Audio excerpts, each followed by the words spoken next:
అందరికీ నమస్కారం. ఈరోజు నేను Bhagavad Gita 3rd chapter 6th 7th ఇంకా 8th శ్లోకం పాడబోతున్నా.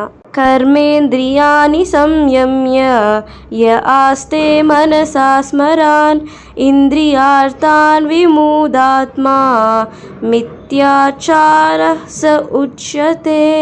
యస్త్వింద్రియాణి మనసా నియమ్యారభతే అర్జున కర్మేంద్రియః కర్మయోగం అసక్తః స విశిష్యతే.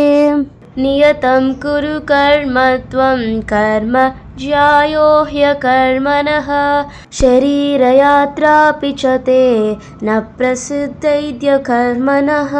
వీటికి మీనింగ్ ఏంటంటే, కర్మేంద్రియాలను నిగ్రహించిన మనసు ఇంద్రియార్థాలపైనే ఉండేవాడు మోసగాడుగానే పిలువబడతాడు. ఇంకో పక్క శ్రద్ధవంతమైన మనస్సు చే కర్మేంద్రియాలను నిగ్రహించి స్వార్థం లేకుండా భక్తి భావనలో కర్మయోగం ప్రారంభిస్తే ఉత్తముడు అవుతాడు.